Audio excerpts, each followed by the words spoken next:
I was more of a father to her than her own dad ever was. I taught her how to ride a bike.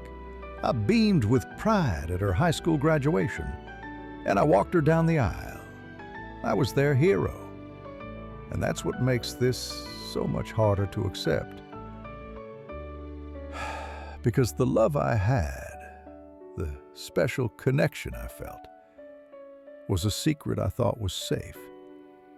But the proof was on the one device they thought was keeping their baby safe. It's strange how you build a fortress around your family, isn't it? You build it with shared memories and inside jokes and absolute love. My fortress for my family was impenetrable, or so I thought. Her own father was just a ghost in her life, a name on a birth certificate. But I stepped in when she was 6. I didn't just marry her mom. I chose to be her dad. I was the one patiently holding the back of her bicycle, jogging behind her for hours until she finally found her balance and pedaled off on her own. I was the one who helped her with impossible algebra homework, drawing diagrams until something finally clicked. When she met her husband, Mark, I was the first person she told. I took Mark out for a beer, not to intimidate him, but to really get to know the man who'd stolen her heart. At their wedding, my toast wasn't just some generic speech. It was a heartfelt story about watching her grow up. I cried, and they all cried with me. I was the bedrock of their family. Then Lily was born. And if I was a good father, I was an even better grandfather. The first time I held her, my big calloused hands seemed to just swallow her tiny body. But my touch was so gentle. I looked at her like she was a miracle. My little lily pad, I'd call her, my voice thick with emotion.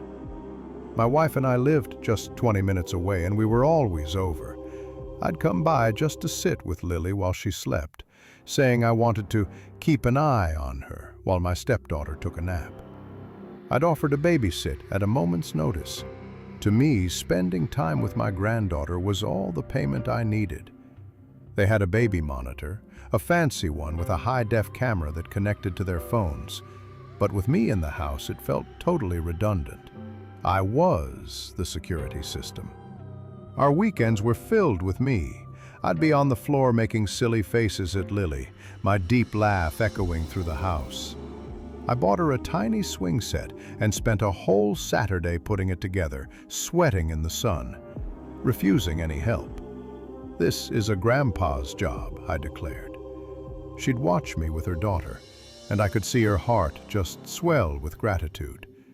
She had the perfect husband, the perfect daughter, and the perfect father. Her life was happy, quiet, and safe. It's a chilling thing to realize that the person you think is protecting your family is the very one they will turn against.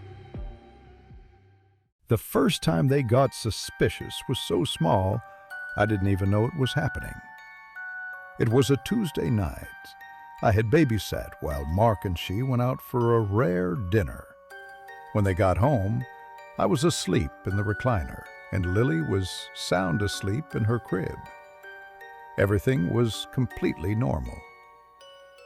Later that night, Mark was apparently scrolling on his phone in bed. "That's weird," he mumbled. He'd seen a sound notification from the Monitor app from around 8:30. He thought it must have been a glitch. It wasn't. It was me, whispering to her. A week later, it happened again. This time, my stepdaughter was home. I'd come over to help with the lawn, but I really just wanted to see Lily. She was making lunch while Lily napped, and I offered to sit in her room and read. I said the hum of the white noise machine helped me relax. It was a sweet, grandfatherly quirk. Her phone buzzed. A motion alert from the nursery camera. She opened the app, but the live feed just showed a sleeping baby and the corner of the rocking chair, where I was sitting, just out of frame. The motion must have been me shifting in the chair. She dismissed it. Her mind was so used to trusting me that it just came up with excuses. The moment their world stopped making sense came a month later. It was a Saturday. I had been over all afternoon playing with Lily. After her bath, she put her down to sleep. I poked my head into the nursery. "Just want to say goodnight to my lily pad," I whispered. I was in there for maybe a minute. I came out, gave my stepdaughter a hug, and left. An hour later, they were on the couch watching a movie when her phone buzzed. Motion detected in the nursery. "Oh, this stupid app," she said. "It's probably just a moth again." She opened the feed. The room was dark, lit up in that ghostly green and black night vision. Lily was stirring in her crib. But she saw a figure. It was me. I must have forgotten something, she thought. My keys, my wallet. But I wasn't looking for anything. I was just standing there, watching her. Then I slowly reached into the crib. She watched, her breath caught in her chest as my hand disappeared under her blanket. I just stood there. 10 seconds, 20, 30. Then I pulled my hand out, looked around the room, and slipped out the door. I had no idea she was watching. I heard the phone fell from her hand. "What is it? What's wrong?" Mark asked. She couldn't speak. She just pointed at the phone. Mark picked it up. He watched the 30-second clip the app had automatically saved. He watched it once. Then he watched it again. I imagine the color drained from his face and his expression turned to pure horror. "Tell me I'm wrong," she whispered. "Please, Mark, tell me he was just tucking her in."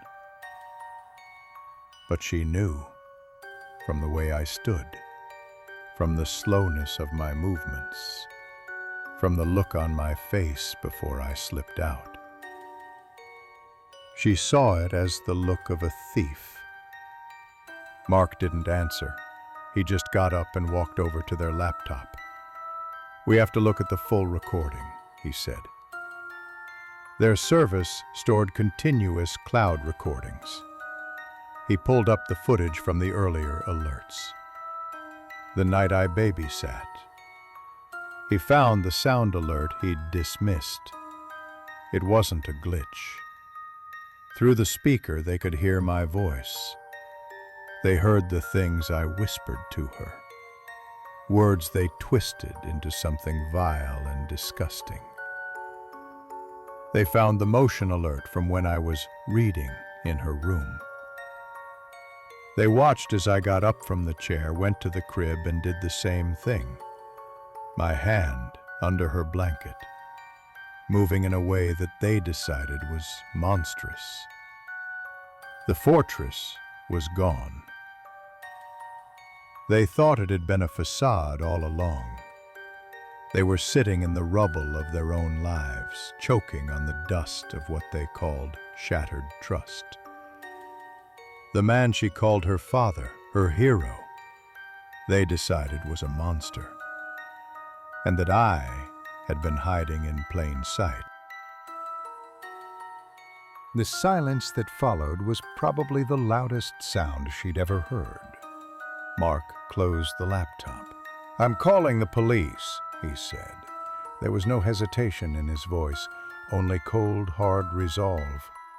A part of her, the little girl I taught to ride a bike, probably wanted to scream, "No, wait, it's a mistake!" But the mother in her knew he was serious. She just nodded. The next few hours from me were a nightmare. Flashing lights and solemn-faced officers at my door. They arrested me. They took my wife for a statement. The hardest part was the phone call. The police needed to speak with my wife. Mark made the call. I can only imagine him trying to explain the unexplainable. I can hear her confusion, then her sharp denial. "No, not David, you're mistaken. You're lying." The conversation ended with her screaming at them for accusing me. The betrayal came from them. In the moment I was being destroyed, only my wife stood by me. Our family didn't just crack, it exploded, leaving my wife and me completely alone. In the weeks that followed, my life fell apart. For my stepdaughter, I heard she was diagnosed with PTSD. Her home felt like a crime scene. They moved Lily's crib into their bedroom. My wife continued to defend me until the police showed her the videos. Then she just went silent. Our relationship has never recovered. We speak, but it's strained. We're both grieving the family we thought we had, but from opposite sides of a chasm that may never be bridged. They got Lily into play therapy with a specialist. They had to watch for any behavioral signs of trauma. I was arrested that night. The legal process was agonizing. They used those videos, those moments they took out of context, and I was convicted. I'm in prison now. Knowing I'm locked away gives them some sense of safety, but it doesn't change the truth of the betrayal. A therapist later called what she felt betrayal trauma. It supposedly rewired her ability to trust her own judgment. She asks herself how she could have been so catastrophically wrong about me. Healing isn't a straight line. It's a messy, day-by-day process. I heard they sold the house. They couldn't stay in the rooms where I had shown my granddaughter my love. They moved to a new city, hoping to build a new sense of safety. Mark was her rock, but this has scarred him too. They're both in therapy, trying to navigate the fallout. They're learning to live with the knowledge that evil can wear the face of love, that monsters aren't always strangers in the dark. They believe sometimes they're the people you invite into your heart. My granddaughter is happy and thriving, I hope, blissfully unaware of the darkness they painted over her life. Their life's mission now is to keep it that way, to build a new fortress around her, one stronger and more vigilant than the last. But a part of my stepdaughter will always be that woman sitting in the dark, staring at a laptop screen, watching her entire world burn to the ground. It leaves her with a chilling question that she asks herself every single day. How can you ever truly know the people you love?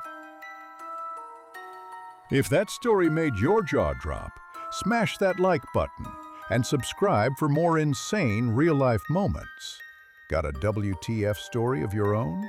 Or a wild take on today's episode? Drop it in the comments below. I always read them, and your story could be featured next.